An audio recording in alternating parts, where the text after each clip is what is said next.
ये क्षमा धर्म, इसमें 6 काय के जीवों की रक्षा के परिणाम ये श्रावक अवस्था में जीव भा तो सकता है लेकिन उसका पालन नहीं कर सकता।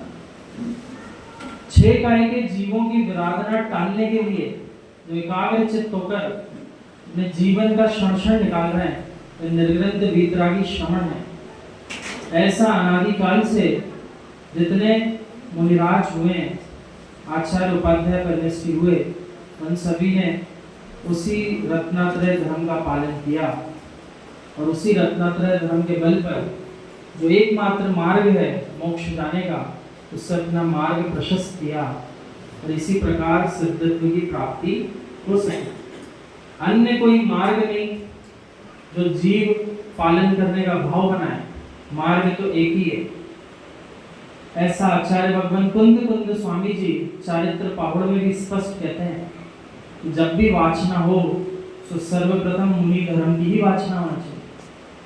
जैसे जीव के मुनि धर्म अपनाने की योग्यता ना हो, वो श्रावक धर्म का यथार्थ रूप से पालन करे तो भी वो नियम से मोक्ष मार्गी है।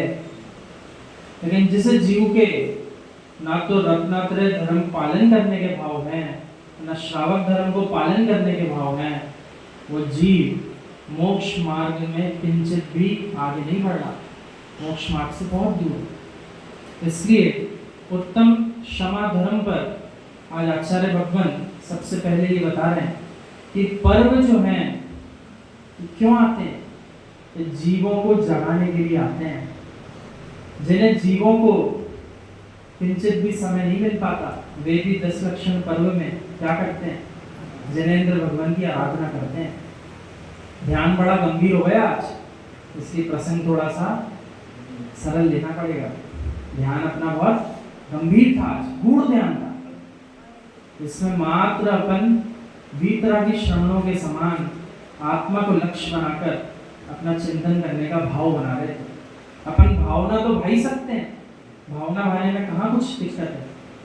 इसका पालन भी तो तभी होगा जब जीव भावना भा पाएगा, तो जब भावना ही नहीं भाएगा तो पालन कैसे करे। क्षमा धर्म मात्र शब्द का नहीं, क्षमा धर्म भावों का है। जैसे जीव ने शब्द मात्र से क्षमा धर्म को पालने का विचार किया, तो पूर्ण क्षमा धर्म उसके पास नहीं है। शब्दों की क्षमा भी हर जीव नहीं मांगता। शब्दों से भी क्षमा मांगने के लिए बहुत पुरुषार्थ करना पड़ता है, तीव्र पुण्योदय चाहिए, तब जीव शब्दों में भी क्षमा मांग पाएगा। अन्यथा क्षमा भी किससे मांगता है, जिससे कभी कोई गलती हुई नहीं हो उससे तो क्षमा मांग लेगा। लेकिन जिसके साथ कुछ दोष हुआ हो, कुछ गलती हुई हो, उससे शब्दों में भी क्षमा मांगने की हिम्मत वो जुटा नहीं पाता। फिर भावों की क्षमा बहुत गहरा विषय है और उत्तम क्षमा को निश्चय ऐसे कहें तो मात्र वीतरागी श्रवण ही उसका पालन करते हैं। उत्तम क्षमा धर्म मात्र वीतरागी श्रवण ही पूर्ण रूप से पालन करते हैं। अपन तो भावना भाते हैं और जितना हो सकता है उतना करने का प्रयास करते हैं। क्षमा मात्र दिखने वाले संगी पंचेंद्रिय जीवों से क्षमा नहीं मांगना। जिन जीवों को देख नहीं रहे, जिनके आकार पर्याय बहुत छोटे हैं, उनकी ओर तो हमने कभी ध्यान दिया ही नहीं।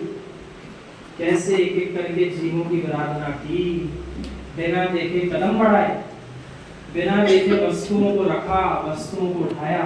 उन जीवों से क्षमा कब मांगी, कभी मांगने के भाव ही नहीं आया, क्योंकि वो हिंसा कभी माने ही नहीं। और जैन धर्म जो है एक ही बात सिखाता है, अहिंसा परमो धर्म, अहिंसा परमो धर्म। जहाँ अहिंसा है वहीं जैन धर्म है, और जहाँ अहिंसा नहीं वहाँ जैन धर्म के सिद्धांत भी नहीं। इसलिए जीवन जो जीना है अहिंसा धर्म के साथ जीना है। अब ऐसा नहीं होता कि मात्र मुनि अवस्था में ही अहिंसा धर्म का पालन करेंगे, जब तक मुनि नहीं बनेंगे तो अहिंसा धर्म का पालन ही नहीं करेंगे। ऐसा नहीं होता। श्रावक अवस्था में भी हम अहिंसा धर्म का जितनी योग्यता है उतना तो पालन कर सकते हैं कि उतना करने का भाव आना चाहिए। सबसे पहली क्षमा किससे मांगना है? सबसे पहली क्षमा स्वयं की आत्मा से मांगना है। बाकी लोगों से तो मांग लेंगे, कोई दिक्कत नहीं। सबसे पहली क्षमा स्वयं की आत्मा से मांगना है। अनादि काल से लेकर आज तक हम तुम्हें तड़पाते रहे, भटकाते रहे, लेकिन तुम्हें अपने परम शांत स्वरूप का वेदन नहीं करने दिया। इसलिए सबसे पहली क्षमा किससे मांगी जाएगी? अपनी आत्मा से मांगी जाएगी। जिसे जीव ने स्वयं को क्षमा कर दिया, उसे जीव के अंदर प्राणी मात्र के प्रति क्षमा दया के भाव होंगे ही होंगे। धम्मो दया विशुद्धो, धम्मो दया विशुद्धो, धर्म वही है जो दया से विशुद्ध है। जिस जीव के अंदर जितने अंशों में दया धर्म का पालन करने के भाव हैं, उतने ही अंशों में आत्मा में विशुद्धि स्थान है। अब अपने अपने विशुद्धि स्थान का वेदन जीव को स्वयं करना पड़ेगा। मात्र शब्दों की दया से काम नहीं चलने वाला। ऐसा अध्ययन, ऐसा चिंतन का विषय हमने पहले भी कई बार बनाया, लेकिन उसको पालन करने के भाव आज तक नहीं। पालन कर लिया होता अपन को आज यहाँ पंचम काल में इकट्ठे होने की आवश्यकता भी नहीं पड़ती।